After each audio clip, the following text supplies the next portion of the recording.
All right. You guys actually caught us halfway through our Moab testing with the 2019 Ford Ranger with the FX4 package. And this has been an epic test because we started in Los Angeles and we're going to end up in Boulder. Now, we're going to take you for a little trip around the truck, tell you all about it, and explain why it's a $46,000 plus Ranger. Hey guys, and this is Andre behind the camera as well. Nathan and I are here on the epic road trip. Yep. 1,100 miles from LA to Denver. But this is, right here, the most expensive Ranger, almost. So let's explain what we mean, okay? So how about... let's have a look. How about you pop the hood while we kind of show around the truck. So this is a new color for 2019 called Saber. I call it a burnt orange. What do you think, Nathan? I think it's a really nice looking color. Much nicer than I expected when I heard about it. So the Ranger has one engine option. That is correct, and one transmission option. Yep, 2.3 liter EcoBoost. And here it is. Here it is. Ooh.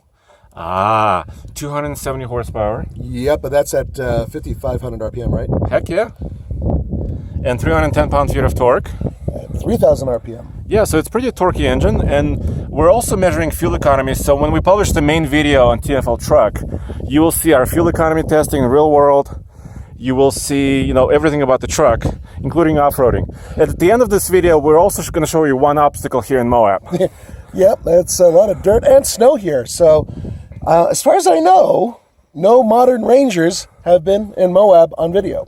Yep, so we hope to be the first to do this. Hell yeah. 10-speed automatic transmission. It comes in two-wheel drive and four-wheel drive. Starting price is $25,000 approximately. So it starts at $24,300 before destination. Then at destination, you're over $25,000. That's right. And that's the short extended cab with a longer bed. So single wheelbase. The wheelbase on this truck is about just under 127 inches, which means it's a little bit shorter than the Tacoma. That's right. And like all the competitors, solid axle rear end, independent front end. Yes. And so now, how do we get to the most expensive Ranger? Let's just talk about this really quickly. So first of all, there's three trim levels. Yep. XL, XLT, and Lariat. This is the Lariat. XL is the starting truck, the base truck. XLT gives you a few more options. And FX4 package is what Ford's calls their off-road package, basically. That is correct. How much does that cost? Well, here's the tricky part. The FX4 package is just under $1,300. Right. But if you have an XL truck, the cheapest way to get an FX4, obviously you have to have four-wheel drive. Right. But you also have to have a couple of other packages. So the cheapest way to get an FX4 is to get an extended cab, not a crew cab, with a couple of packages that are required, and that's about $33,000. Now, when you go to an XLT FX4 package, that's just over $34,000. Then, if you do a crew cab like you see here, then the prices step up again. Okay, so now we're at the Lariat. Let's show on the oh, do you want to show the bed? Yep, I thought you might want to see the bed. How big is this bed, Andre? Well, this is a 5-footer because it's a crew cab. If you get an extended cab, you get a 6-foot bed. But this one is lined, which is $500. Bed liner. Nice hooks, 3 hooks on each side. So 6 tie-down hooks all together. And Ford is actually partnering with Yakima on accessories. Oh, far out. So you can get like racks and Tailgate's not that heavy. It's relatively light. I don't think it's assisted. It's not assisted, and it's aluminum. Yes. So Ford did save a little bit of weight. So they're using aluminum hood, aluminum front fenders, right? Aluminum tailgate, but everything else is steel. That's right. Unlike the Ford F-150 and actually the heavy duties, which have a lot more aluminum on the skin. Yes. Ready for me to try this hill? Yes. So here's another reason why this Ranger costs $35,000 or $46,000 actually. I was going to say 35. That's 35. Leather seating, obviously. Very comfortable seats, folks. Ranger imprinted basically in the seats here, but very comfortable, right? Over the long haul? Yeah, so far we've been in these seats for several hours and they've been very comfortable. Not a lot of body fatigue. And if you know your F-150s, you'll recognize a few switches here, like for example, the light switch. Interestingly, Rangers use a mirror adjustment here on the dashboard. It's kind of an unusual place. Yeah, and actually these are power folding. That's, they are? Yeah. That's cool. Yeah, and actually a pretty big mirror for a mid-sized truck. Yeah, we all agree that it is a good-sized mirror. But this Ranger is related in a lot of ways to the Global Ranger, right? That's correct. But Ford has done many things to make it kind of appropriate for U.S. market. It's American. Yes. So first of all, they say that this is a unique frame with high-strength steel. Yep. By the way, also probably will have a similar frame with the next Bronco, right? That's right. They're going to share a lot of components, which is already, the Bronco's off to a good start. Well, yeah, we haven't seen it yet, but that's good news because they're going to be built in Wayne, Michigan, Yeah, right? next to where this is built, literally in the same area. So. In the same factory or in the same area, basically. But this interior is very similar to the European Ranger and the Global Ranger. But then Ford, did a lot of other things. For example, the Sync 3 system. You could see here. Push button start on the Lariat.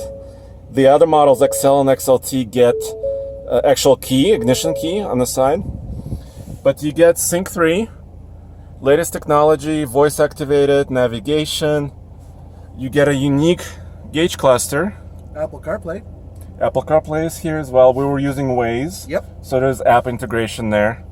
And the screen, this is not my favorite screen because it kind of reminds me of a Ford car. Yeah, a little bit.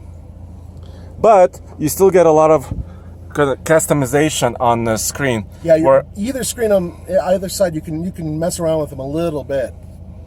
So you have, I don't know if you could see that, but you have your off-road settings because this is an FX4 here on the left. The other thing that you get with an FX4 package is terrain management, which has 3 off-road modes. That's correct. Trail control, which is a slow-speed cruise control system here. For up or down hills.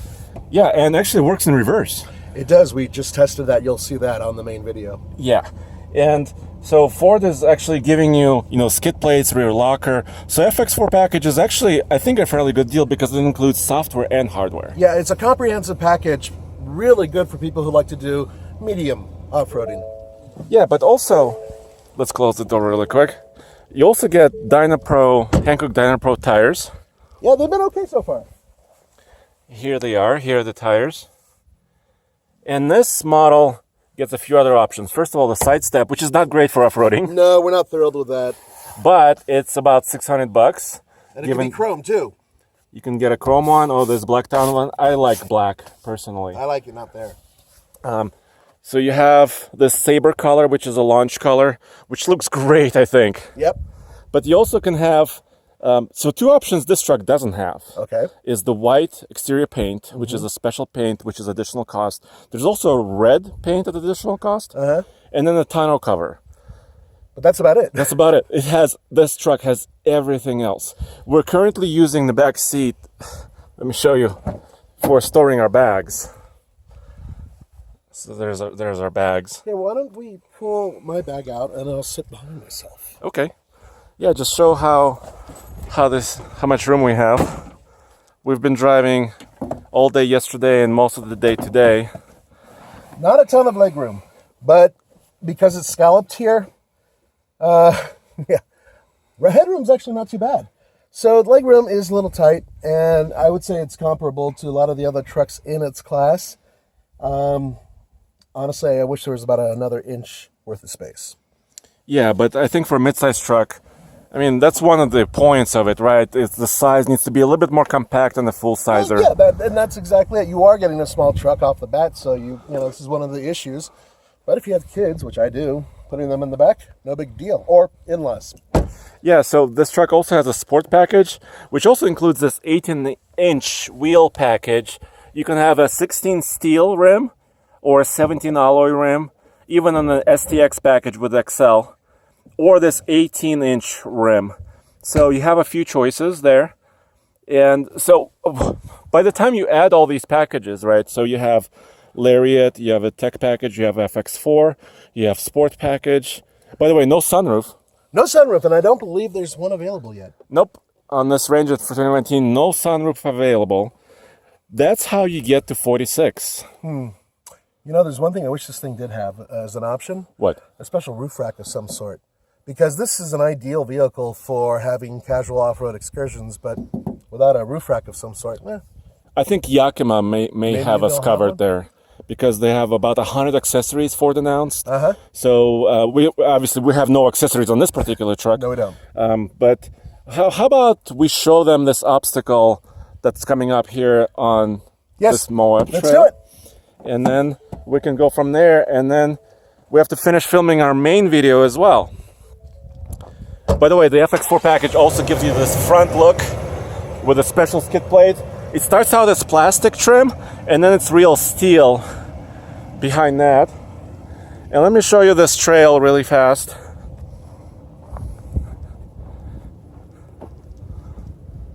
There's some snow on the ground. It's been snowing here in Moab. And this is a very challenging uphill here, off camber. So it's going to be testing a lot of things: articulation, tires, four-wheel drive system.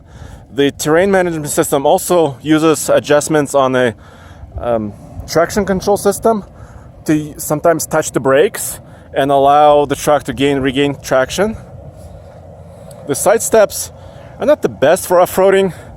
They're hanging a little bit lower, but they're actually pretty useful. You can actually stand on them. They're actually good size. So here's the truck going up a couple of ledges.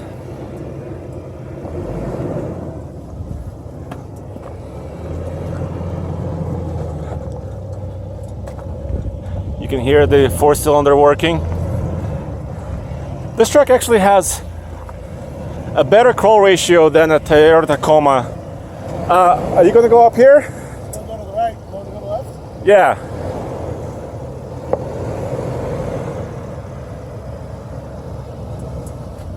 This is one of the harder areas, actually.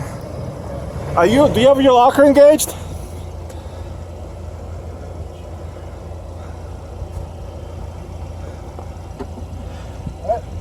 Four low with the locker. 4 low with the locker. Really good crawl ratio, about 43-1. It's not a Jeep Rubicon, but still good. Okay. You need some momentum.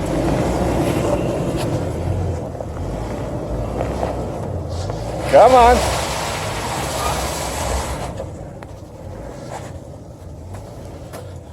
I can't even climb this in snow. Woohoo! That's pretty impressive. The Hankook's gripped. The traction control system gripped. Dude, that was impressive. Yeah, the tires let loose just a little bit, but after a little bit of maneuvering the tail, I was able to accelerate up it. I got to tell you, this system altogether and the size of the truck work really well together, and it has had no problems so far on fins and things. Well, we got to close this video because we have to finish filming and then also get to Denver. We got a long day ahead of us. All right, thank you guys for joining us, and as always, join tfltruck.com For more news, views, real-world reviews, and epic long-distance reviews. Yeah, heck yeah. Thanks, guys. Bye.